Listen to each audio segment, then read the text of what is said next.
울면 안 돼, 울면 안 돼. 자, 눈물은 이제 그만. 눈물이 쏙 들어가는 선물 같은 법 오늘도 잔뜩 준비했습니다. 우리들의 법 김일중입니다. 종소리 울려라, 종소리 울려. 크리스마스 종소리처럼 경쾌한 그런 법들 가득 준비했습니다. 안녕하세요, 변호사 임지혜입니다. Last Christmas I gave you my heart. 네, 제 마음을 담은 데이터 여러분에게 전부 나눠드리겠습니다. 빅데이터 전문가 전민기입니다.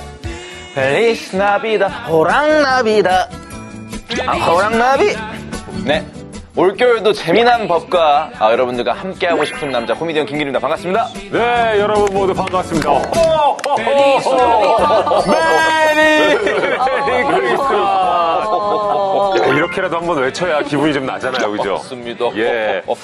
올 한 해가 얼마 남지 않았다는 얘기도 되는데 다사다난했던 한 해라고들 표현하잖아요. 정말 올 한 해 되돌아보건대 어떠셨습니까? 저는 이제 국회 방송 자체가 굉장히 뜻깊은 한 해를 보냈다. 아우. 왜냐? 제가 돌아왔거든요. 본인이 그죠. 시즌 1에 이어서 2에도 다시 돌아왔다. 죄송합니다. 그러네요. 저 역시도 내년에 더 열심히 하도록 하겠습니다. 의미 있죠. 본인 스스로에겐 굉장히 의미 있는 거죠, 그럼. 네. 예. 저는 사실 우리 기린님 결혼식 갔다 온 거 굉장히 기억에 남고요. 그러네, 맞네. 네, 굉장히 올해 인상적인. 결혼했구나. 네. 올해 결혼했어요. 오. 막 인상적인 결혼이었어가지고, 네, 거기도 기억이 남고, 물론 저도 이 국회 방송 우리들의 법, 이 자리, 누구에게도 뺏기지 않고, 딱 지키고 있었던 것도 기억에 남습니다. 예. 저는 역시 진짜 결혼한 것이 기억에 남고 그러네요. 그 와중에도 바쁘신데 여기 옆에 계신 분들이 올해 처음 뵌 분들인데 또 한 분 한 분 그때 또 바쁘실 텐데 다 찾아와서 저한테 또 인사해 주시고 그래서 고민 많았어요. 축의금도 많이 내주시고 올해 처음 본 사람인데 가야 되나 싶어요. 앞으로 이제 계속 봐야 될 사이니까. 그러니까. 네. 그래서 기쁜 마음에 다녀왔죠, 저희도. 감사합니다. 너무 예, 뜻깊었습니다. 다시 한번 축하해요. 네, 우리 어머니 아버지가 너무 좋아하시죠. 거기 예식장에서 키가 제일 크셨습니다. 자, 정말 올 한 해 다들 알차게 보낸 것 같고요. 특히 우리들의 법을 통해서 이렇게 알게 된 소중한 인연들이기에 그렇죠. 저희도 감사한 것 같습니다. 국회도 올 한 해 정말 우리 삶을 바꿀 법들 많이 통과시켰죠. 저희도 통과법을 많이 소개를 해드렸는데 그중에서 가장 기억에 나는 법 어떤 게 있을까요? 올해 좀 가장 핫했던 것 중에 하나가 바로 개시경 종식법이 아닐까 싶습니다. 이 법이 통과된 후에 법안 통과를 주도한 의원들에게 세계 애견 연맹에서 골든독 어워즈상을 수여를 했다고 해요. 아직 좀 넘어야 할 산이 좀 더 많이 있는 걸로 알고 있는데 좀 법안이 통과됐기 때문에 모두가 좀 만족할 만한 그런 법안으로서 자리 잡고 그런 결과가 나왔으면 좋겠다라는 생각입니다. 네, 정말 어떻게 보면 이제서야 순리대로 돌아간다라는 생각이 좀 드는 법안이었는데 말이죠. 자, 우리 임변은 그럼 어떤 통과법이 가장 기억에 남습니까? 저는 이제 일명 구하라법이라고도 어. 많이 불리는데요. 그러니까 제대로 양육을 하지 않거나 어떤 상속에 있어서 결격 사유가 있는 그런 상속인에 대해서는 즉 상속을 받지 못하게 하는 드디어 오랜 수원 사관이었는데 통과가 되었잖아요. 이제 이번 일을 계기로 해서 좀 불합리한 상속 같은 부분이라던가 아니면 책임을 다하지 않은 그런 가족 구성원에 대해서는 상속을 좀 배제할 수 있는 그런 길이 열린 점에서 굉장히 법조인으로서도 뜻깊다 이런 생각이 들었어요. 그렇군요. 정말 오랫동안 국회 문턱을 넘지 못했었는데 22대 국회에서 드디어 통과돼서 정말 천만다행이고요. 기리 씨는 어떻습니까? 마음에 콕 박힌 통과법이 있을까요? 네, 저는 콕 박혀서 아직도 빠지지 않은 그런 법안이 있어요. 전세사기 특별법. 예. 저도 아직 여전히 해결되지 않은 상태이고 그리고 이제 주변에 너무나 아직까지 고통받고 있는 분들이 많기 때문에 네. 좀 내년에도 전세사기 피해자분들을 위한 이 법이 잘 나왔으면 좋겠고 이제 궁극적으로는 전세사기가 아예 방지될 수 있는 그런 법안들이 좀 잘 나왔으면 좋겠다는 생각이 듭니다. 네. 맞습니다. 예. 세상의 변화에 따라 또 그에 걸맞게 통과법이 더 많이 만들어지길 바라겠습니다. 계속해서 많은 사람들에게 든든한 울타리가 되기 위해 노력하는 입법자들을 만나봐야겠죠. 오늘의 주인공은 바로 이분입니다.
비현행 이제 민사 집행결자에서는 압류가 금지돼 있는데 현실적으로는 압류가 이루어지고 있다. 1인당 한 계좌 정도는 아예 이건 최저 생계비 통장이다. 요리 돈 들어가는 거 아예 처음부터 압류를 못 시키자. 지금 현재 온라인 플랫폼에 관한 그 논쟁의 포인트는 플랫폼 관리자가 갖고 있는 모든 정보, 즉 상대방 거래업체 정보를 이 기획업자한테 그대로 넘기는 거, 이게 문제라는 거죠. 입점업체들 간의 이 관계를 좀 알고리즘 조작 못하게 뭔가 좀 질서를 좀 투명하게 하자.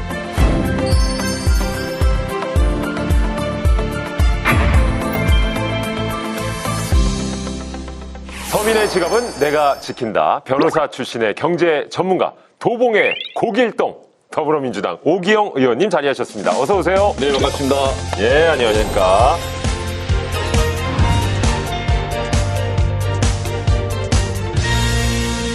굉장히 친숙한 별명입니다. 도봉의 고길동. 아, 이 고길동 이름 피하려고 그러는데 계속 고길동이라고 그러시네요. 우리 동네에서도 그 둘리 예. 고향이 그 쌍문동이어서 네. 맞습니다. 그래서 이제 둘리 뮤지엄도 있거든요. 예. 근데 지역에서도 이 머리 제대로 머리 안 감으면 또 고길동이라고 흉내고 모든 행태를 흉보는 데 쓰는 그 용어입니다. 근데 옆에서 뵈니까 고길동에 얼굴 좀 네, 예. 느낌이 있으신 것 같기도 하고. 있긴 있어요. 큰일 났네. 이제 고길동으로. 예. 혹시 MBTI가 어떻게 되는지 좀 궁금하거든요. 아이고, 저희가 숙제가 많습니다. 그러면 숙제할 때는 조심스러워서요. 저 INTJ라고 어떻게 나왔던데 그게 진짜인지 가짜인지 확인해 봐야 됩니다. 한 번 갑자기 해가지고 나온 거라. 예. 예. 일단은 생각했던 대로 좀 T가 맞은 것 같았고. 네네. 그러면 어떻게 이제 일을 해결하실 때 공감 위주보다는 아무래도 해결 위주로 말씀해 주시나요? T는 많은 것 같고요. 네. 예. I와 E 사이에서는 중간쯤 되는 것 같은데, 그 다음 주로 계획된 일을 좀 하려는 스타일이고, 딱 들어봤네요. 예, 논리적인 것들을 가지고 주로 공감하면서 움직이는 그런 스타일이 좀 있습니다. 제가 실은 MBTI 그냥 간단하게 한 줄 정리로 예. 해주는 그런 것들을 찾아봤는데, 예. 그러니까 I가 이제 집에 있는 걸 좋아하고, N이 이제 여러 가지 잡생각 플러스 여러 생각이 많은 네. 사람. 예. 예. 그리고 이제 T는 이과 감성에, 네. 예. J는 계획적인 그렇죠. 사람이다. 이렇게 좀 한 줄 정리가 나오더라고요. 아유, 제가 수학을 좀 잘했죠. 어. 저 이과였습니다. 확실히 딱 들어맞네요. 고등학교 때 이과였습니다. 근데 의원님도 이렇게 계획하는 걸 좋아하시고 계획적인 스타일은 맞다고 말씀해 주셨잖아요. 예. 근데 계획대로 모든 일이 착착 흘러가면 좋겠지만 국회에서 일들 사실 계획한 대로만은 흘러가진 않을 것 같거든요. 어떠세요, 의원님? 그래서 제일 당혹스럽습니다. 늘 그 협상의 공간이기 때문에 여야 간의 협상 또는 이제 우리 사회 현안들이 갑자기 솟아오르는 경우 있지 않습니까? 그러니까 저 사건이 터지기도 하고 어떤 상황이 도래하면 또 그걸 같이 토론해야 되니까 그게 처음에는 되게 낯설었고요. 이제 어느덧 좀 그게 일상화가 되고 있어서 그런 상황 자체가 낯선 상황이 아니라 당연한 상황으로 좀 수용을 하고 있습니다. 근데 이력을 보니까 좀 놀라운 점들이 몇 개가 보여요. 서울대를 무려 2번 합격하셨고요. 사법시험도 2번을 합격을 하셨어요. 그리고 의원님이 이제 동북아경제 전문 변호사로 또 유명하시고 그 국회 입성 전에 보니까 미국하고 중국에서 또 활동하셨고 개성공단 변호사로 또 이름을 날리셨는데 참 이 이력도 너무나 특이한데 정치에 또 뛰어드시게 된 그런 계기가 어떤지 궁금합니다. 남북관계에 관심이 많았고요.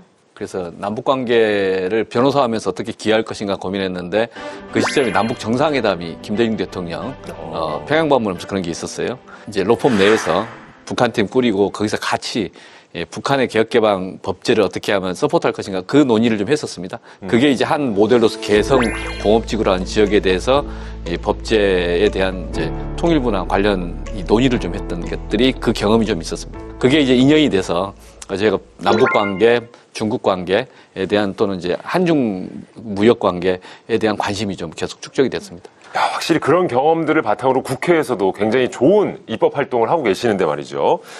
지금 이제 22대 국회입니다만 21대 국회에서 통과된 법안들 가운데 본인이 느끼시기에 가장 좀 보람된 법안이다 하는 게 있으실까요? 저는 입법을 많이 하는 게 도움이 된다고 생각하지 않았었고요. 근데 이제 할 수 있는 건 하나씩 하자는데 실제 경험이 부족해서 많이 입법 발의도 못했습니다. 이 통과된 것 중에서 이제 결과까지 구체화낸 것은 재향군인회와 관련된 법 개정안이 이제 통과되면서 제도 개선한 게 있었고요. 재향군인회가 이게 외형상 자산이 상당히 많습니다. 1조가 된다는 소리도 있고 재무제표상 막 5천억 된다고 그러는데 한 5년 동안 쭉 계속 좀 이 팔로우를 했었어요. 이 횡령 또는 배임 또는 형사상 문제도 이슈가 되고 그 재무제표에 있는 내용이 그 자산이 그렇게 많지 않습니까? 국가가 기여를 하고 사람들이 국민들이 도와줘서 만든 재산인데 그게 뭐 1년에 몇백억씩 빠져요. 되게 안타까운 게 지역 재향군인의 회원들은 되게 성실하게 각 지역에서 활동하시고 하시는데 중앙이 그런 좀 심각한 상황들이 좀 있었고 그것들을 좀 쉬쉬했던 거 아닌가에 대한 그런 비판을 계속했었습니다. 아, 그렇다면요, 반대로 이 국회 본회의 통과를 간절히 바랬는데 아쉽게도 문턱을 넘지 못했던 이 아들 같은 아주 안타까웠던 법이 있으실까요? 그래서 저희가 그 첫 법안을 발의했던 게 이제 징벌배상 집단소송에 관한 법률 2개인데요. 그게 그 당시에는 정부에서도 법안을 준비를 했었습니다. 이 법을 제1호로 준비를 했어요. 1호, 2호로 준비했었는데 이제 통과 안 되고 그냥 멈춰버렸고 이런 제도에 대해서 아직 기업들이 되게 완강한 반대가 좀 있는 것 같습니다. 징벌배상이라는 게 그 가습기 살균제 사건이 대표적인 건데 가습기 살균제 같은 경우에는 그로 인해서 얼마나 많은 사람들이 죽었지 않습니까? 네. 그러니까 징벌배상의 내용은 이 이득을 5천억이 받았던 1조가 받았던 1조를 다 토해내라 이겁니다. 그게 징벌배상의 내용입니다. 이제 우리 사회가 이제 그 정도는 수용할 정도 된 거 아닌가 싶고요. 징벌배상이라는 제도가 세배배상이라는 형태로서 여러 가지 개별법이 한 20여 개 들어와 있습니다, 이미. 많이 이제 들어와 있는데 전체적인 징벌배상 틀에서는 아직도 거부감이 좀 있어서 지금 우리 사회가 진화하는 지점이 있는 것 같습니다. 그 다음에 이제 집단소송이라는 게 똑같은 소비자인데 미국 소비자는 쉽게 보상을 받고 왜 대한민국 소비자는 보상을 못 받냐. 이 집단소송만 하면 될 텐데 이제 이런 문제식인 겁니다. 그래서 이걸 저희는 소비자 3법이라고 이야기를 합니다. 이게 집단소송, 징벌배상. 그리고 하나 더 나가는 경우는 이재명 대표도 뭐 이야기했지만 디스커버리라고 하는 표현인데 이 디스커버리 제도라는 것은 그 증거에 대해서 갖고 있는데 안 내면 있는 걸로 간주한다. 그리고 만약에 증거를 조작하면 너는 패소. 그런 제도예요. 그래서 사실관계를 속이면서 소송을 이길 수는 없다. 이게 디스커버리 제도의 취지입니다. 실은 제가 정치를 하는 과정에서 계속 추진해야 되겠다 하는 그런 내용의 제도고 이제 다시 또 발의해서 좀 설득을 해보려고 합니다. 워낙 대기업들이 반대를 해서 좀 그런데 대기업들의 이 법무팀 계신 분들 이 방송 보시면 좀 생각 바꿔야 된다. 그리고 소비자 입장에서 좀 더 좀 유연하게 좀 보셔야 된다. 이거 계속 피할 수는 없다. 이런 말씀 좀 드립니다. 정말 20대 국회부터 줄곧 약자들을 위한 법안을 많이 발의해 오셨는데요. 자, 22대 국회에서도 의원의 해안이 담긴 여러 법안들 살펴보도록 하겠습니다. 시작해 볼까요? 네, 오늘 입법자들 제목은 이렇게 정해봤습니다. 오기영 의원의 서민경제 바로 세우기. 그 첫 번째 법안은요. 최소한의 생계비는 남겨주세요. 일명 전국민 압류통장 도입법, 은행법 개정안입니다. 자, 전 국민에게 압류 통장을 만들어준다 이렇게 들리는데요. 법안의 취지를 좀 설명해 주시죠. 우리 현행 이제 민사 집행 절차에서는 압류가 금지돼 있는데 현실적으로 압류가 이루어지고 있다. 그래서 압류가 이루어지는 그런 것들을 좀 피하는 방법이 필요하지 않을까? 그래서 1인당 한 계좌 정도는 아예 이건 최저 생계비 통장이다. 요리 돈 들어가는 거 아예 처음부터 압류를 못 시키자. 이런 겁니다. 그러니까 이 통장이 압류된다면 입금과 동시에 돈이 빠져나가는 걸로 알고 있습니다. 우리 중에는 이제 압류 경험 없죠? 저 아주 어린 시절에 아주 어린 시절에. 그 온 가구에 다 빨간 딱지가 붙어있던 기억이 있거든요. 그래요? 그때 굉장히 부모님, 제가 뭐가 무슨 상황인지 모르는데 부모님 표정이 굉장히 어두웠었고 그랬던 기억이 있습니다. 네. 맞습니다. 그러니까 이게 통장이 압류된다. 이 말인즉슨 입금과 동시에 모든 것이 다시 출금이 된다는 뜻인데 10원 한 푼 안 남기고 모두 빼가는 거잖아요, 그죠, 의원님? 아이고 이게 압류되면 압류된 순간에 멈추는 거죠. 예. 그러니까 그 돈이 그냥 그대로 있는 건데 우리나라 사람 중에 대부분이 계좌가 있고 계좌로 모든 걸 다 해요. 네. 네. 신용카드까지. 그런데 그게 딱 멈춰버리면 그러면은 그냥 눈앞에 있는 세상에서 밀려나는 겁니다, 전부 다. 그래서 과거에는 현금 주는 직장들이 많았어요. 네네네. 요즘 직장 중에서 공짜로 현금 주는 사람이 어디가 있습니까? 그렇죠. 예. 그러면은 일자리에서도 밀려나요. 야. 너 계좌 없어? 이상하네, 이 친구. 이럴 거 아닙니까? 그렇죠. 실제 제약은 되게 셉니다. 이게. 일을 할 그래서 표현이 제도권 밖으로 밀려난다. 다양한 공간에서. 그래서 이 공간은 풀어줘야 된다. 왜냐하면 살아야 되니까. 삶이 제일 우선이니까. 근데 이제 법으로는 금지를 했는데 실제로는 소액의 예금도 압류되는 경우가 많은 것 같습니다. 이 실제 관련된 통계가 있습니까? 그 국민건강보험공단이 소액 금융재산 잔액증명서 제출할 때 압류 대상에서 제외한다는 그런 통보서를 발송을 하고 있는데요. 올 8월 기준으로 제출된 잔액증명서가 그 2020년 2만 8천여 건에서 2023년 17만 7천여 건으로 무려 6.2배 증가했다고 합니다. 그래서 체납 처분 당시에 그 생계형 체납자에 대한 예금 압류를 지양한다는 그런 방침에도 여전히 그 소액 금액에 대한 포괄적 압류가 빈번하다는 그런 사실을 좀 보여주는 그런 자료인 것 같습니다. 이거 이제 이쪽 공단에서 하는 거지 않습니까? 네. 그러니까 공단도 그냥 일반적으로 그냥 하는 거예요. 그분들이 보기에는 이게 멈춰버린 순간에 그냥 우리 사회가 나를 버리는구나. 이런 느낌이 드는. 그런 것 때문에 그런 겁니다. 근데 이게 압류를 하는 과정은 사소한부터 시작을 합니다. 방금 말했듯이 신용카드 사용료 납부 안 하면 신용카드에서 쭉 하는 거죠. 어디 좀 국민연금에서 뭐 안 한다고 뭐 갑자기 압류한다고 그러죠. 국가기관들은 혹시 납세 안 돼 있으면 하라고 또 옆에 독촉하죠. 그다음 개인 채무자들 중에 누가 있으면 또 핸드폰 요금 때문에 압류하죠. 도처에서 압류할 수 있는 그런 계기들이 있는 거죠. 근데 그럴 때 그러면 이제 요거 숨통을 튀어놓자 이런 취지인 거죠. 맞습니다. 의원님 말씀해 주신 것처럼 사실 빚이 있어서 통장이 압류가 된 거잖아요. 그런데 제도권 밖으로 밀려난다는 말씀도 해주셨는데 결국 이 빚을 갚지 못하는 상황인데 점점 더 일을 할 수도 없는 상황에 놓이니까 불법 사금융에도 손을 대게 돼서 빚이 더 늘어나게 되고 압류만 늘어나게 되는 악순환 때문에 이 은행법 개정안 발의하신 것 같아요. 주요 내용은 어떤 건지 좀 설명 부탁드릴게요. 그 내용이 딱 이거 하나입니다. 현행 계좌에 있어서 1인당 한 계좌를 만들자. 압류 방지 계좌를. 그 계좌는 서로가 은행 시스템, 전산 시스템에서 확인하자. 그래서 저 오기영 하면은 이제 이 어떤 은행 네. 제가 한 계좌에 딱 개설하는 거죠. 그 계좌 개설했던 것은 압류 방지 통장이라고 딱 해서 여기는 압류 무조건 안 한다. 그 돈으로 들랑달랑 하면 된다. 그 돈은 이제 금액의 한도가 있는 거죠. 그 돈을 한 달에 얼마까지는 무조건 돈을 사용할 수 있다. 그 돈에서 인출해서 생활비 쓰는 거 건들지 말자. 딱 이겁니다. 근데 그걸 악용하면 나중에 검증을 하면 또 다른 조치를 한다더라도 그 도덕적 해이 논란보다도 이것을 보존함으로써 생활을 유지하게 하는 게 더 크다. 사회적인 통합적 측면에서도.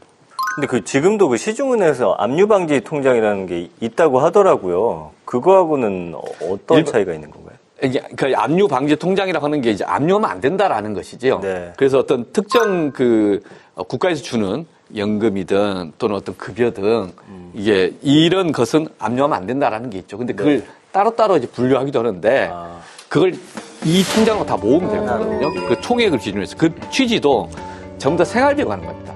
기초 생활비로 사용될 부분은 압류하면 안 된다라는 이런 취지인데 이걸 전체적으로 모아서 이걸로 하면 값죽겠다 이렇게. 이 압류 방지 계좌 개설은 어디 가서 뭐 어떤 방식으로 할 수 있는 거예요? 본래 발상 지금 제도가 되지 않았기 때문에 제도를 하자는 겁니다. 네. 기본 내용은 은행에 가서 자기가 편한 은행, 네. 사용하는 은행에 가서 그런 계좌를 하나 확인을 하자.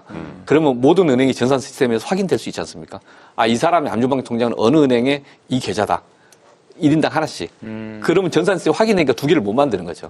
그리고 그것을 신고를 하게 되면 그 신고된 회사에 신고를 하든 자기 수입이 들어오는 데다가 신고를 하면 거기는 이제 통제가 안 될 거 아닙니까? 그럼 그걸 갖고 생활을 한다라는 취지입니다. 그래서 이게 제도가 도입되면 곧바로 이제 각자 압류방지 통장이 필요한 분들은 신고해서 개설하는 절차가 앞으로 있겠죠. 그러니까 말씀 들어보니까 쉽게 말해서 딱 그거잖아요. 뭐 압류를 당할 수 있는데 그런 상황에 처하더라도 사람은 살아야 되는 거 아니냐. 예, 일정 정말 최소 금액 정도는 건들지 않을 수 있는 압류 방지 계좌를 개설하자라는 말씀이신 것 같은데 아까도 잠깐 언급해 주셨습니다만 그런 부분을 또 이제 악용할 수 있는 소지가 있다라는 우려의 목소리도 있는데 어떻게 생각하십니까? 최저 생계비는 현행 제도상으로도 압류가 금지되어 있는데 모든 사람들이 그 채권자들이 아까 국가를 포함해서 일단 압류부터 한다는 거 아닙니까? 네. 근데 압류해놓고 나중에 이 채무자가 저 힘들어요. 이거 최저 생계비요. 이렇게 설명하면 압류를 해제해 준다는 거 아닙니까? 그런데 우리는 지금 압류방지 통장을 만들자는 것은 그 과정을 없애자는 거니까 법무사한테 해서 요 법원에 가서 소명을 해야 이게 해제를 시켜주거든요. 그 절차 비용 없애주겠다. 이 절차가 들어가는 시간 비용 한 2달 정도도 한 달 반인데 그 기간이 힘들어지니까 그런 거 없애주겠다는 취지입니다. 네. 근데 이것에서 이 과정에서의 개설해 놓으면 이제 이 최저 생계비 이상의 돈을 쓸 거냐에 대한 입증 문제는 있는데 그건 좀 별도로 봐야 될 것 같습니다. 그 정도에 대해서 우리가 도덕제의를 어디까지 허용할 것인가 사회적 논쟁 비판은 충분히 되겠지만 그럼에도 불구하고 일단 이 문제는 제도를 만들어 놓고 보완해야 되는 거 아니냐 이렇게 보고 있습니다. 네. 그야말로 채무 때문에 생계마저 위협받는 사람들이 이 법안을 통해서 조금 도움이 되기를 기대해 보겠습니다. 자, 두 번째 법안 열어볼까요? 오기영 의원의 서민경제 바로 세우기 두 번째 법안은요. 대형 플랫폼 불공정 거래 아웃. 바로 온라인 플랫폼법 개정안입니다. 자, 1대 때도 발의한 법안이신데요. 이 법안을 제안하게 된 이유가 있으실까요? 온라인 플랫폼 모르시는 분 한 분도 없을 텐데 우리 사회에서 과거에는 백화점이 줄 서서 어느 매장에 들어가는가 중요하지 않습니까? 근데 지금은 이 온라인 플랫폼에 어떻게 잘 입점을 하느냐 그리고 온라인 플랫폼에서 차별적으로 안 받고 어떻게 하느냐에 따라서 소상공인 중소기업 같은 비즈니스 형태가 달라지고 있습니다. 그래서 온라인 플랫폼이 되게 중요하다. 근데 온라인 플랫폼으로 인해서 발생하는 이제 소비자의 피해나 일반 중소기업들, 입점업체 피해들이 계속 지속적으로 보고가 되고 있기 때문에 이제는 온라인 플랫폼에 대해서 한번 제도를 좀 더 진화시켜 봐야 되는 거 아니야? 그게 이제 온라인 플랫폼 공정화에 관한 법률입니다. 근데 이제 온라인 플랫폼 문제 하면 가장 먼저 떠오르는 것이 또 TMF 사태를 다들 기억하실 거예요. 그렇죠. 그리고 우리 의원님께서는 실제로 그 TMF 사태의 피해자들을 여럿 만나보신 걸로 직접 알고 있는데 현재 상황이 좀 어떤 상황입니까? TMF에 납품을 했던 이 중소업체들 입장에서는 큰 충격을 받은 것 같습니다. 그래서 규모가 한 1조 3천억 정도의 피해가 있었다고 이야기를 하거든요. 아무튼 온라인 플랫폼에서 이 입점 사업자들의 거래 질서가 다양화되니까 이 회사 플랫폼 사업자 중심으로 해서 뭘 발생하는 것들이 전반적인 검토가 필요하다. 그리고 이걸 제대로 좀 제도 보완해야 되는 거 아니냐. 이걸 방치하면 안 된다. 그런데 지금까지 정부는 자율 규제해야 된다. 온라인 플랫폼과 온라인 플랫폼 입점업체들 사이, 온라인 플랫폼 사업자들 사이 자율적으로 협약을 체결하는 걸 지켜보자. 이런 입장들이 좀 있었던 것 같아서 그게 현 상황을 좀 방치한 거 아니냐라는 비판을 좀 하고 있습니다. 의원님, TMF 사태는 저희가 익히 알고 있다시피 너무나 이제 큰 피해를 소상공인분들이 이제 받았는데 그거 말고 이제 실제로 온라인 플랫폼의 불공정 행위로 소상공인들이 어떤 피해들을 받고 있는지 궁금합니다. 대부분이 문제가 되는 게 PB 상품 같은 거죠. 원래 이 온라인 플랫폼은 심판 기능만 하면 되거든요. 입점할 때 입장권만 받으면 될 거 아니에요. 근데 이제 선수를 뛰어서 얻게 되는 뭐 이렇게 개런티든 뭐든 요거에 욕심 부리면 안 되는 거잖아요. 근데 거기에 욕심이 가게 되고 왜냐면 그 정보를 다 갖고 있으니까 그 데이터를 갖고 있다가 활용을 하게 되는 거 이게 문제지 않습니까? 그게 PB 상품 이슈거든요. 윗순위냐 밑에 순위에 따라 그렇죠. 판매가 또 달라져요. 이걸 알고리즘 조작이라고 그러죠. 순위 조작. 그러면 이런 게 합쳐지면 본래 온라인 플랫폼이라는 게 사회에 기여하는 것은 많은 일반 이제 좋은 제품을 잘 생산하는 사람들이 팔로가 없는 사람들한테 팔로에 기회를 주는 건데 그렇게 해서 좋은 제품을 소비하는 도움이 되면 서로가 세상이 좋아지는 건데 그게 아니라 좋은 제품, 잘 팔리는 제품만 자기들이 쏙쏙 뽑아가기 시작하면 그게 전형적으로 약탈적인 행위지 않습니까? 그래서 온라인 플랫폼에 대해서 이게 독과점의 문제를 풀어야 된다. 이제 이것이 이제 우리가 제도를 처음에 만들던 취지였습니다. 그리고 그것 때문에 그 유사한 건에 대해서 공정거래위원회에서 과징금부가 사례도 쌓이고 있고. 그러니까 요 문제는 조만간 어떤 식으로는 제도가 돼야 되는 거 아니냐. 계속 방치한다고 되는 건 아닌 거 아니냐. 예. 이 온라인 플랫폼과 관련된 분쟁이 굉장히 심한 걸로 저희 다들 알고 있는데 관련해서 통계가 좀 있습니까? 네, 있습니다. 그 한국공정거래조정원 자료를 보니까요. 온라인 플랫폼 분야 분쟁 조정이 지난해 229건에 달했는데 전년도 111건에 비해서 무려 2배 넘게 증가했고 또 온라인 플랫폼 관련 이 분쟁이 2017년도에는 12건에 불과했는데 6년 사이에 20배 가까이 늘어났습니다. 올해도 7월 말 기준으로 208건인데 이렇게 되면 전년도 기록을 벌써 좀 뛰어넘지 않을까라는 예상이 됩니다. 그렇죠. 사실 이렇게 분쟁이 많다는 건 뭔가 지금 갈등이 있을 수밖에 없는 상황이 있다. 이걸 나타내주고 있는 것 같아요. 이런 부분을 개선하시고자 온라인 플랫폼법 안에 지금 발의하신 것 같은데 어떤 내용 담고 있는지 의원님 소개 좀 해주세요. 그런 게이트키퍼 역할하는 큰 업체들의 경우에는 보다 내부적으로 이해 충돌이 발생하지 않도록 분리하자라는 게 첫 번째입니다. 그래서 아까 PB 상품의 경우에 상품을 기획하는 팀과 상품을 판매하는 팀은 같은 조직이 있으면 안 된다. 원칙적으로 조직 분리하라는 겁니다. 다른 회사가 하면 되는데 왜 같은 회사에서 그걸 다 하게 되면 결국에 PB 상품 같은 걸 만들고 충동이 되고 유혹이 나오고 그래서 계속 사고 친다는 거예요. 그거 분리하자. 소통하기 못하게 하자. 그 다음에 이제 그 입점 업체들 간의 이 관계를 좀 알고리즘 조작 못하게 뭔가 좀 질서를 좀 투명하게 하자. 이게 핵심입니다. 제도의 취지는. 이 중개 사업자의 정보 교류 차단 장치를 설치해야 한다고 이제 말씀하신 건데 정보 교류 차단 장치라는 게 정확하게 어떤 건지 한번 설명해 주실 수 있을까요? 우리 심판 기능을 하는 플랫폼 관리자 그 정보를 다 갖고 있는 거예요. 거래가 몇 개는 있었고 어떤 상품이 잘 팔리고. 그러면 이 상품 이 플랫폼 관리자가 갖고 있는 모든 정보, 즉 상대방 거래업체 정보를 이 기획업자한테 그대로 넘기는 거 이게 문제라는 거죠. 이 정보 차단하라는 거 아닙니까? 아, 이거 잘 팔리는데 우리가 이러면 돈 벌 것 같은데 충동이 생기는 거. 두 번째, 둘이 같은 조직이기 때문에 이제 압력을 넣어요. 야, 우리 같은 회사잖아. 왜 우리 회사 제품을, 우리 PB 상품을 수순위 넣는 거야? 앞에 좀 올리지. 왜 우리가 딱 경쟁하잖아요. 그다음부터는 잘 팔리는 기존 회사. 쟤하고 얘하고 왜 같은 순위로 넣는 거야? 순위를 바꿔야지. 이런 압력이 생기는 거예요. 자연스럽게 충돌. 그러면서 열심히 하는 사람들의 기회를 다 박탈하는 것이기 때문에 이 정보 교류하면 안 된다. 원칙적으로 조직이 분리돼야 된다. 다른 회사에서 제품을 판매하지 심판은 심판만 하라. 선수기는 하지 마라. 하나는 조직을 분리하고 혹시 부득이하게 같은 조직이 있으면 정보 교류하지 마라. 이런 겁니다. 그게 이제 PB 상품의 대표적 예로 표현을 하는 겁니다. 그러니까 온라인 플랫폼 상에서 불공정 거래가 발생을 했을 때 예. 이런 분쟁을 조절하고 또 해결하는 역할도 굉장히 중요할 것 같습니다. 이 부분에 대한 내용도 법안에 담겨 있나요? 예, 그 분쟁 조정에 관한 문제는 이제 지금 현재 온라인 플랫폼에 관한 그 논쟁의 포인트는 이런 독과점의 정보의 독점, 그 속에서 이제 입점 사업자들을 어떻게 하면 공정하게 기회를 줄 거냐에 대해서 그 침탈 행위도 있기 때문에 요걸 막자가 제일 이 제도의 핵심이라고 이렇게 이해를 합니다. 그리고 지금은 공정거래위원회가 좀 자율 규제를 하자라고 이제 자율 규제라고 하는 것 속에서는 실제 실태를 해결을 못 하고 있다.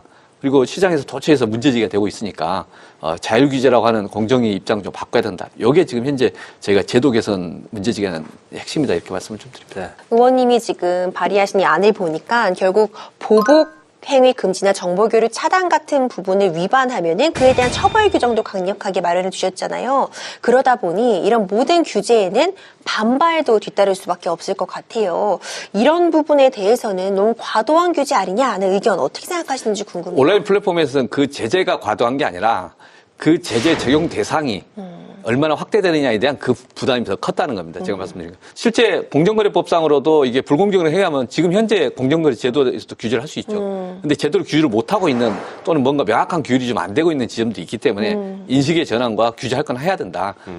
이 지금 쿠팡의 여러 가지 행태 중에서 만약에 이런 사례가 있다면 그걸 문제제기를 할 수 있어야 되는 거죠. 그리고 그 자체를 시장에서 이상하게 보지는 않을 겁니다. 예. 오히려 제대로 못하고 있는 것에 대한 시장의 비판이 더 세다 저는 그렇게 봅니다. 자, 의원님 생각하는 가장 큰 기대 효과는 어떤 게 있을까요? 지금 온라인 플랫폼 질서는 종래에 없었던 질서예요. 10년, 20년 전에는 생각이 못했던 질서고 그리고 공정거래법상의 질서는 늘 시장이 바뀌니까 그걸 따라가면서 할 수밖에 없습니다. 시장의 가장 포인트는 열심히 하는 사람, 새로운 걸 창조한 사람이 대가를 가져가는 게 맞지 중간에 이렇게 거래세 뜯는 사람이 많이 가져가면 안 되는 거거든요. 이제 지금 현재 온라인 플랫폼 질서 쪽에서 이제 지금 비판의 지점들은 약간의 그 플랫폼을 만든 과정에서 고생한 것도 있지만 또 창의적인 것도 있지만 그보다 더 많이 가져가고 있는 거 아니냐는 비판들이 지금 전 세계적으로 쌓이고 있다는 겁니다. 그러니까 그 지점에서 규율한 지점들을 정확히 포착하고 절제해야 된다라는 문제의식 또는 이 권리로서 문제의식 할 수 있다라는 인식의 전환이 저는 제일 큰 효과라고 봅니다. 그게 서로가 견제와 균형이라고 봅니다. 시장에서의 견제와 균형. 네. 그 의원님이 현재 더불어민주당 그 주식시장 활성화 TF 단장을 좀 맡고 계시더라고요. 예. 당 차원에서 상법 개정안을 강력하게 추진 중이잖아요. 예. 이게 주식과 관련된 법안인데 예. 좀 설명을 좀 해주시면 좋을 것 같아요. 아무리 알짜기 회사더라도 우리가 모르는 사이에 회사의 이익들이 이제 밖으로 가버리는 거 아니냐. 내가 통제 못하고 줄어드는 거 아니냐. 그렇기 때문에 이런 걸 못하게 하자라는 게 이제 상법 제도 개혁입니다. 그래서 이사들이 그런 행태를 하게 되면 자신의 전 재산으로 투자자들한테 배상해라. 이사들이 누가 안 늙는다고 하는 게 아니라 내가 잘못 결정하면 내 전 재산으로 다 책임져야 되는구나. 그 생각을 갖게 해야 된다. 이런 겁니다. 근데 이제 소액 투자자들을 실제로 만나셔서 의견을 수렴하는 간담회도 진행을 하셨었는데 예. 어떤 이야기들이 좀 나왔는지 궁금해지는데요. 어떤 회사는 회사의 주가를 계속 안 올려요. 회사 자체가 알짜배기 회사가 있는데 현금이 쌓여 있는데 현금이 쌓인 것과 시가총액이 비슷한 건 시가총액이 더 적어요. 그럼 황당한 거죠. 계속 주가 그 상황에서 소액주주를 쫓아내는 작업들을 하고 있고 나중에 이제 그 회사의 성장의 성과물들을 이제 특정 주주가 가져가려는 거 아니냐. 그런 회사에 대한 사례들이 한 두세 군데 있었습니다. 최근에 고려아연도 이런 게 있었죠. 여러분 다 아시는 되게 현실적인 그 회사의 M&A 과정에서 갑자기 회사의 자산을 이용해서 M&A 방어하고 그리고 그 초기에 참여한 사람과 나중에 참여한 사람이 이제 주가가 달라지면서 손해보게 하는 행태가 있었거든요. 공개 매수할 때는 80 몇만 원, 나중에 한 일주일 전에 유상증자 한다고 할 때는 한 69만 원인가? 갑자기 막 변동하니까 기존에 했던 사람들 보면 황당한 거예요. 이게 회사 경영진 믿고 뭐 하다가 손해보기 딱 이런 거죠. 이제 이런 문제들을 풀어가야 된다 이렇게 봅니다. 이 TF 단장 일에 대한 말씀들 꼭 하고 싶으셨다고 하셨는데 아무래도 마지막으로는 이 말씀을 하고 싶지 않으실까 싶습니다. 우리 도봉구 주민 여러분들에 대한 그 사랑 그리고 지역 발전을 위해서 어떤 노력을 하고 계신지 한번 말씀해 주시면 감사드리겠습니다. 저희는 지역 자체는 제일 중요한 게 교통입니다. 교통과 산업. 왜냐하면 도봉구가 의정부 밑에 있기 때문에 네. 그 지역의 일자리 생태계 또 함께 더불어서 좀 활력 있는 지역을 만드는 것이 중요하기 때문에 그 주제를 가지고 계속 좀 소통하고 작업 서로가 노력을 하고 있다는 말씀을 좀 드립니다. 우리 지역의 GTX 시노선 뭐 관련된 거나 또는 이제 고속철도 문제 이런 게 이제 지역 주민들의 주된 관심사, 경전철 계속 관심 갖고 좀 설득하고 있는 중입니다. 야, 역시나 지역 발전을 위해서도 차근차근 계획을 가지고 지금 실행 중에 계신 것 같습니다. 자, 세 분 어떠셨는지 모르겠어요. 오늘 오기영 의원님과 만난 이 시간. 저는 이제 처음에는 이제 고길동 씨를 닮았다 생각하는데 말씀하시면 하실수록 네. 이제 보이지가 않습니다. 어. 고길동은 그 약자인 둘리를 괴롭히지 않았습니까? 네. 예. 네, 우리 시민들과 어떤 소액 주주들을 위해서 좀 더 약자들을 위해서 이렇게 열심히 법안도 발의해 주시고 해주시는 모습에서 이제는 네, 아니다. 네, 앞으로 더 우리 국민들을 위해서 열심히 뛰어주시기를 바라겠습니다. 저는 오히려 고길동 보여요? 의 모습이 보였습니다. 싫어하시는데. 네, 그 의미로 보였다는 게 아니라 이제 어떤 의미로 보였냐면은 이제 정치인이라고 하면 굉장히 멀리 있는 존재 같다고 느껴지는데 옆집 아저씨, 옆집 이웃 같은 분이 그치. 이렇게 법안에 대해서 설명해 주시고 이야기해 주시니까 너무나 친숙하고 즐거운 시간이 됐던 것 같습니다. 감사합니다. 저는 삼행시 준비해봤습니다. 아유, 오랜만이에요. 네. 운 한번 띄워주시면 오랜만이네요. 아니죠. 안 되죠. 이제 원래 의원님 성함으로 네네. 제가 한번 도전해보겠어요. 오. 기다리고 기다리던. 형법, 민법, 헌법, 삼법, 회사법, 은행법, 온라인 플랫폼법 전문가가 나타났다. 아이고, 이거 방송합니다. 이게 갑자기 삼행시를 해서 이게 분위기가 이상하네. 그거를 본인이 먼저 주도했어. 그러니까. 스스로는 많이 뿌듯하셨나봐요. 웃긴 것 같은데요? 따라치게 되네, 근데. 코미디한 획을 그을. 아이고, 고길동이라는 별명 안 싫어하셔도 되는 게, 네. 그러니까 나중에 나이 들어서 보니까 고길동이 불쌍할 때도 있어요. 맞아요. 고길동은 짠한 캐릭터. 맞아요. 예. 정말 짠한 캐릭터. 갑자기 어디서 나타난 둘리가 그냥 집안에 떡하니 들러붙어갖고. 그래, 맞죠. 그런 그 모습. 고길동이라는 캐릭터의 친숙함과 더불어서 사실 오늘 의원님 법안 설명하시는 모습 보면 정말 법안을 완벽하게 이해하고 분석하고 뭘 의도하시는지가 정확하게 드러나 있는 것 같아서 진짜 전문가다운 전문가다 이런 생각이 들었거든요. 네. 앞으로도 이렇게 시민들을 위해서 우리 국민들을 위해서 좋은 법안 많이 만들어 주셨으면 좋겠다는 마음에 또 삼행시를 준비해봤습니다. 아이고, 고맙습니다. 멋집니다. 정말 재미없는 법안 설명인데 뭔가 분위기를 좀 바꿔주시죠. 아니, 근데 덕분에 저희가 또 배운 시간이었고요. 그리고 굉장히 뜻깊은 게 올해 저희의 마지막 방송이거든요. 예. 시청자 여러분께 송년 인사와 더불어서 22대 국회의 포부도 한 말씀 끝으로 밝혀주시죠. 민생 경제 정말 힘듭니다. 그리고 내년도 힘들 겁니다. 저는 오히려 정치가 좀 더 겸허해지고 그 고통스러운 시간을 같이 잘 감내하자 신뢰를 어떻게 회복할 것인가 중요하고 그를 위해서 좀 노력하겠습니다. 내년에도 좀 화이팅 하기를 기대하고 저도 열심히 하겠습니다. 고맙습니다. 네, 정말 서민들의 시름이 깊어지고 있는데요. 그래도 앞으로도 더 좋은 법안을 만들어주시길, 또 힘이 되어주시길 저희도 응원하도록 하겠습니다. 지금까지 오기영 의원과 함께한 시간이었습니다. 고맙습니다. 네, 고맙습니다. 네. 법을 몰랐다고요? 아니면 법을 잘못 알고 계셨다고요? 제대로 법 읽는 방법을 알려드리는 시간입니다. 법! 읽어드립니다. 자, 저희가 인생을 살아오면서 여러 가지 거쳐야 하는 시험들이 있습니다. 그렇죠? 예, 평생 뭐 시험 한 번 안 치른 분 계실까요? 글쎄요. 인생에서 가장 기억에 남는 시험이 있다면 어떤 시험이 있을까요? 아무래도 저는 이제 코미디언 이제 데뷔를 하게 된 개그맨 시험이 기억이 납니다. 아직도 저는 이제 이무일 형이랑 같이 시험을 봤었어요. 예. 성동 형과 이무일 형 봤는데 우일이 형이 그날 신종 플루에 걸렸었어가지고 어이구. 결국에는 혼자 떨어졌었습니다. 근데 사실 아무도 모르는데 제 후배로 들어왔었어요. 그래요? 그 다음에 다시 도전해서 정말 지옥 같은 그 시간들을 야. 그래서 지금 너무나 훨훨 날아다녀서 정말 기분이 좋습니다. 네. 아, 그렇군요. 예. 나의 미래를 또 결정지어야 하는 개그맨 시험. 네네. 기억에 남을 수 있죠. 저는 예전에 이제 아나운서를 준비했던 시절이 있거든요. 네. SBS 김일중 아나운서 대표 아나운서일 때 거길 떨어지고 나서 SBS 아나운서들을 굉장히 싫어했었던 기억이 납니다. 잠깐, 아니. 같은 해 시험 봤어요? 아니 같은 애는 아니요. 부르지. 그때 사회자 같은 걸로 나오셨다고. 기억에요. 왜 그때 당시 전민기 씨를 떨어뜨려야 된다라고 주장하시나요? 기억을 아예 못해.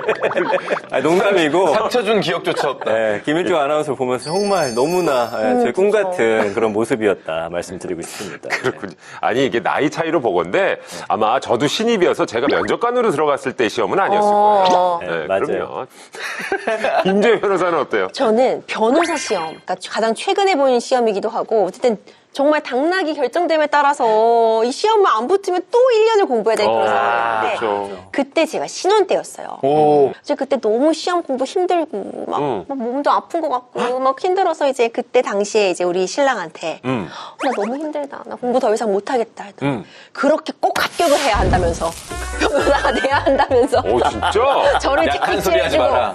너 할 수 있다. 어. 시험 한 번에 붙는 게 제일 쉬운 거 알지 않냐면서 가자 당장 가자 해서 결국 한 번에 딱 붙었습니다. 지금 와서 생각하면 고마운 일이네요. 아 너무 고맙다. 가장 너무 믿어주는 고맙다. 사람이 옆에 있었던 거죠. 그렇죠, 그렇죠. 그렇죠. 다들 정말 내 인생을 괜히 결정질 것 같은 네. 정말 중요한 시험들. 아무리 공부해도 불안한 마음이 있어서 네. 잠시 약간 유혹에 빠질 수 있는데 그것이 바로 컨닝 페이퍼, 컨닝 이런 것들이 아닐까 싶습니다. 예, 컨닝의 경험이 있으세요? 어머. 아, 저는 이제 공소시효가 끝났으니까. 공소시효 끝났으니까. 공소시효 말씀드릴 수 나왔어요. 있지만, 저거 이제 한번, 정말 친한 친구의 그 컨닝을 해서 갑자기 이제 등수가 너무 올라가서 오. 이게 오히려 선생님의 기대치가 너무 커져서 아, 와, 이 길이가, 야, 이거 보통이 아니구나. 얘가 그래도 할 수 있는 아이잖아. 이러면서. 네, 기대치가 너무 생겨서 그때부터 너무 힘들었던. 다행히 컨닝이 걸린 건 아니고 네네. 기대치가 올라갔던. 근데 그 다음에는 다시 그냥 제자리를 찾았던. 제자리 돌아왔죠. 예. 네. 선생님의 또 선생님의 실망감도 실망감도 들어갔고. 하셨겠네요. 자, 이게 웃으면서 얘기할 일일 수는 있는데 오늘 사연이 바로 이 시험 중에 발생한 컨닝에 대한 이야기라고 합니다. 자, 어떤 일이 있었는지 그날의 이야기 화면을 통해서 확인해 보시죠. Listen and repeat. 쏴라 쏴라 쏴라 쏴라. 와? 뭐라고? 발음이 왜 이래? 이거 뭐야? 아, 1번? 아, 2번? 아, 헷갈려. 그것이 문제로다. 좀 조용히 해주세요. 이 시험 망치면 당신이 책임질 거야. 왜요? 너 자꾸 시끄럽게 하면 그 학생들 퇴장시킵니다. 저 감독관님 화장실 좀 다녀올게요. 제가 과민성 대장 증후군이라 예민해서요. 아하, 좀만 참아요. 예, 시험 몇 분 안 남았잖아요. 지금 안 가면 여기서 인생 최대의 굴욕을 아하. 맞이할 것 같아서. 그럼 빨리 다녀오세요. 그럼 저도요. 긴장을 했더니 방광이 저 나올 것 아이고, 같아요. 참 시험 보기 전에 그 다녀오지 그 참 아까 그분 다녀오시면 그때 다녀오세요. 깜짝이야. 혹시 대리 강사님? 저 SNS로 연락드리고 입금했는데 900점 받고 싶다는 분. 자, 여기 정답이요. 150만 원짜리니까 잘 외워서 가요. 네네 감사합니다. 토익 단어는 잘 안 외워지는데 컨닝 페이퍼는 제가 진짜 잘 외워요. 공부를 왜 해요? 이렇게 쉬운 방법이 있는데. 그러니까 말이에요. 자, 5, 3, 4, 5. 근데 뭐 하세요? 다른 층에 계신 분들은 여기 못 오니까 이렇게 정답을 찍어서 문자로 보내요. 대리 강사님, 감사해요. 몇 달 후 탑스도 잘 부탁해요. 대박. 완전 체계적이네요. 노련한 거죠. 다음 주에도 자주 이용해 주세요. 반값 할인해 줄게요. 변비인가 이 시험 시간이 이거 다 끝나갔는데 왜 이렇게 하나 이거 지금? 뭐야? 뭘 숨긴 거야 지금? 내놔요. 아니야. 그게 아니고요. 제가 장이 안 좋아가지고 유산균 먹는 거예요. 이거 가져와봐. 이거 뭐야? 이거 지금 정답? 당신들 이거 범죄야. 아니요. 이거 제 거 아니고 저는 종이가 떨어져 있길래 뭔가에서 본 거죠. 저 사람이 흘린 거예요. 아니. 시험 끝나고 가채점 하려고 적은 종인데 주머니에서 빠졌나? 그거 내 거 왜 가져가요? 됐고 둘 다 이거 의심스러운데 경찰 부를 테니까 딱 기다려요. 이번 토익 잘 봐야 된다고요. 시험 끝날 때까지만 제가 금방 시험 보고 올게요. 기다려주세요. 어차피 당신은 빵점이야. 어이? 감옥에서 시험 공부나 하라고. 저는 시험 안 봐도 되니까 그냥 갈게요. 빵점 처리해 주세요. 어딜 당신도 거기서 빵점을 맞을지 처벌을 받을지 그건 경찰이 국가가 판단합니다. 아, 야, 이런 화장실에서 너무 무서워. 이런 방법이 있군요. 이거 완전 불법행위인데. 그러네요. 자, 또 걸렸습니다. 그럼 진짜 교도소 가서 시험 공부해야 되나? 근데 이게 토익으로 나와 있잖아요. 예. 토익이 사실 취직할 때도 필요하고 그렇죠. 졸업할 때도 필요하니까 맞아요. 예전부터 토익 대리 시험 논란이 정말 무성했어요. 그래서 결국 요즘은 AI 인식 통해서 본인 확인을 하고 있습니다. 아, 그렇죠. 자, 토익 시험을 보는 도중에 답안지를 몰래 전달받았다가 높은 점수가 아닌 빵점을 받게 됐습니다. 이건 당연한 처사인 것 같은데 네. 실제로 있었던 일입니까? 맞습니다. 그것도 한두 명이 아니라 무려 18명이나 오. 한꺼번에 적발된 그런 사건입니다. 그 국내 유명 어학원 강사로 재직했던 A씨가 2012년 7월부터 2022년 10월까지 인터넷을 통해서 부정시험에 응시할 의뢰자들을 모집한 다음에 직접 토익 시험장에 이제 들어갑니다. 네, 토익 시험은 듣기 평가, 읽기 평가로 이제 나뉘어지는데 듣기 평가가 끝난 뒤에는 화장실에 다녀올 수 있다고 해요. 아하. 네, A씨는 이 점을 이용해서 화장실에 휴대전화를 숨겨놨다가 본인이 직접 작성한 답안지를 이제 휴대전화로 전송하거나 직접 수험생에게 답안지를 보여주는 방식으로 답안지를 유출했다고 합니다. 야, 이거 강사와 수험생이 미리 철두철미하게 계획을 해서 이런 범죄를 저지른 건데 이거 정말 치밀해보는데 어떻게 잡히게 된 거죠? 그 한국토익위원회가 이제 시험 과정에서 적발한 부정시험 의심자 2명을 경찰에 제보를 하면서 이 수사에 착수를 했고요. 그 과정에서 A씨의 신원을 특정한 다음에 압수영장 집행을 합니다. 그래서 이제 의뢰자 명단과 차명계좌 거래 내역 같은 거를 확보를 해가지고 잡고 봤더니 18명의 의뢰자를 추가 확인하고 검거했다고 합니다. 와. 근데 이 유명 학원의 토익 강사면은 평상시에 수입도 만만치 않았을 텐데 어떻게 이런 일들을 벌였는지 혹시 급전이 필요하진 않았나요? 어떻게 된 겁니까? 도박이 문제. 네, 경찰이 수사를 해보니까 유명 강사 A씨가 이 도박 자금을 벌기 위해서 20대 취준생과 학생을 대상으로 SNS를 통해서 이 토익 고득점이 가능하다라는 내용의 광고를 내고서 부정행위 한 번에 150만 원에서 500만 원을 받아서 모두 8천여만 원을 챙긴 것으로 확인이 됐고요. 부정행위를 또 약점으로 잡아가지고 의뢰인들에게 또 도박 자금을 빌리는 행동까지 했다고 합니다. 아이고야. 이 답안지 유출 같은 컨닝, 사실은 범죄로까지 생각하지 않는 경우가 좀 있는 것 같아요. 시험 부정행위는 법적으로 어떤 문제가, 어떤 처벌이 생기는 걸까요? 컨닝이라고 하면 뭔가 치기 어린 장난 같고 뭐 일탈 같은데 네네. 이거 사실 엄연히 불법행위고 범죄에 해당할 수 있습니다. 대표적인 죄명이 업무방해죄 생각할 수 있어요. 그러니까 누구의 업무인가 이런 생각하실 수 있는데 우리 형법에는 이제 위계에 의한 업무 방해라는 것이 마련되어 있고 형량도 꽤 높게 설정되어 있습니다. 5년 이하의 징역 또는 1,500만 원 이하의 벌금에 처해질 수 있는 굉장히 중죄거든요. 그러니까 위계, 다른 사람을 속여서 속임수를 셔서 어떤 업무를 방해하는 경우에 적용을 할 수 있는데 컨닝 같은 부분도 내가 눈속임을 통해서 다른 사람을 속여서 이 공정한 어떤 시험 관리라는 업무를 방해한 경우에 해당해서 업무 방해죄로 처벌이 가능합니다. 그렇군요. 처벌이 꽤 무거운 편인 것 같은데 자, 이 재판의 경우는 결과가 어떻게 나왔습니까? 이 강사 A씨 징역 3년에요. 추징금 7,665만 원이 선고가 됐어요. 그러니까 꽤 높은 징역형이 나왔다고 볼 수 있고 여기에다가 이렇게 부정행위를 의뢰한 수험생들 있잖아요. 이 수험생 18명에게는 각 벌금 800만 원에서 1,000만 원 정도가 선고가 되었습니다. 재판부는 이 강사 A씨가 상당히 오랜 기간에 걸쳐서 반복적으로 이렇게 시험의 공정성을 저해하는 행위를 해왔기 때문에 죄질이 매우 무겁다 이렇게 판단을 했어요. 그리고 범행 동기도 앞서 짚어주셨지만 도박자금 마련을 위한 점이라는 점 네. 비난 가능성이 매우 높다고 보았습니다. 또 여기에다가 불법적으로 이런 부분을 의뢰한 수험생들도 지금 취업이라던가 뭐 이직, 졸업, 편입 이런 부분에 있어서 중요한 정보가 되는 것인데 이것을 너무 쉽게 가려고 했다. 불법성의 정도가 매우 높다 이렇게 꾸짖기도 했습니다. 네. 이 사건의 경우는 답안지 유출인데 이 대리 시험도 굉장히 문제가 많이 되는 걸로 알고 있거든요. 다들 기억하실지 모르겠는데 2019년에 서울 유명사립대 다니던 한 학생이 이제 입대를 해요.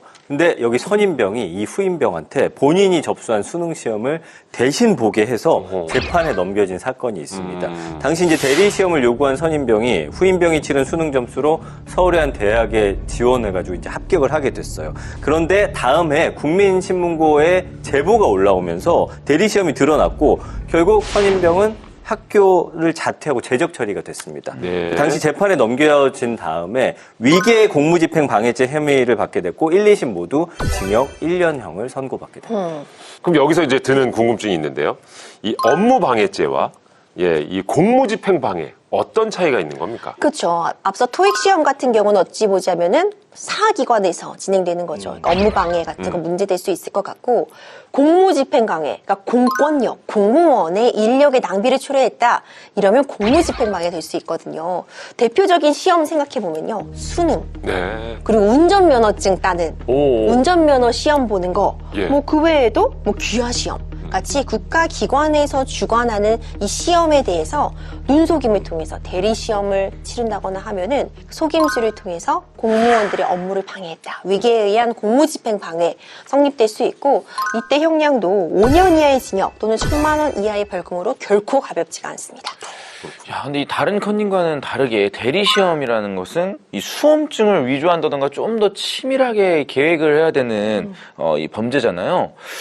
그럼 더 가중 처벌을 받아야 되는 거 아닌가요? 그러니까 우리가 시험 볼 때 대리 시험 본다고 생각하면 일단 내가 그 사람인 것처럼 해야 되잖아요. 네네. 그럼 대표적으로 우리 신분증 같은 거 내가 그 사람 아닌데 내민다거나 아니면 신분증을 위조한다거나 할 수 있잖아요. 그럴 경우에 당연히 공문서 부정행사죄도 성립이 가능합니다. 2년 이하의 징역 금고 또는 500만 원 이하의 벌금에 처해질 수 있고요. 그리고 경우에 따라서는 내가 지금 시험장에 다른 사람인 척 하고서 입시를 하면 이것도 승낙을 받지 않고 해당 시험장에 부정 출입한 걸로 봐서 경우에 따라 주거 침입죄 같은 부분이 성립을 할 수 있습니다. 그렇기 때문에 여러 가지 어떤 범죄 혐의점들이 문제될 수 있다. 절대 해서는 안 되는 행동이다. 다시 한번 강조드리고 싶어요. 네, 절대 해서는 안 되는 행동이고 또한 이제 부정행위를 예방하기 위한 노력도 필요할 것 같은데 말이죠. 방안들이 좀 마련이 돼 있습니까? 그 대리 시험 적발이 가장 많았던 게 아까 우리 사례에서 봤듯이 이제 토익 시험인데 그래서 아까 임 변호사 잠깐 언급해 주셨지만 2020년부터 안면 인식 시스템을 도입을 했다고 합니다. 그래서 이제 시험 보기 위해서는 고사실에 이제 입실하면은 1차 이제 신분 조사를 하고요. 그 다음에 안면 인식 시스템을 통해서 본인 인증을 거쳐서 이렇게 최종 2차 신분 검사를 진행을 한다고 하는데 그 관계자 이야기하는 걸 보니까 이 안면 인식 시스템을 도입한 이후에는 이렇게 부정행위가 적발된 사례는 없다고 해요. 그리고 이것과 함께 부정행위가 적발이 되면은 그 적발자한테 응시 자격 제한 등의 규정을 둬서 시험의 어떤 공정성 확보를 위해서 계속 노력을 하고 있다고 합니다. 요즘은 사실 과학기술이 발달하면서요. 소형 카메라 같은 부분이 너무 잘 만들어져 있고 전자기기들이 늘어나면서 이 컨닝도 정말 그 수법이 고도화되고 있거든요. 그래서 뭐 감독관을 매수하는 방법, 뭐 대리 응시자를 구하는 방법뿐만 아니라 최첨단 장비를 사용해서 야. 펜을 통해서도 뭔가 시험 문제가 유출될 수 있는 와. 그런 위험성들이 존재하는데 이런 부분은 일단 개인의 양심을 파는 행동인 건 물론이고요. 시험 자체의 공신력을 근간에 흔들고 열심히 공부해서 이 시험을 보는 대부분의 수험생들에게 피해를 끼치는 행위라 이런 부분들이 사전에 차단될 수 있도록 좀 더 촘촘한 대책 마련 필요해 보입니다. 네. 자, 오늘 법 읽어드립니다는 이제 시험 중에 일어난 부정행위에 대한 이야기였습니다. 김기리 평론가의 한 줄 평. 김기리 평론가의 한 줄 평. 시험 부정 행위는 무임승차다. 인생을 바꾸고 싶다면 여러분들 공부를 하시기 바라겠습니다. 노력 없이 성과를 얻으려는 심보는 도둑놈 심보라는 거 꼭 잊지 마시길 바라겠습니다. 네. 맞습니다. 정말 좋은 결과를 얻으려다가 낭패를 당할 수 있습니다. 법을 잘 알고 있다면 사전에 문제가 될 소지를 만들지 않았겠죠?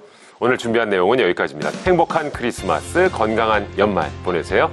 저희는 내년에 더 알찬 법으로 돌아오겠습니다. 끝인사 함께 나눌까요? 여러분 새해 복 많이 많이 받으세요. 받으세요.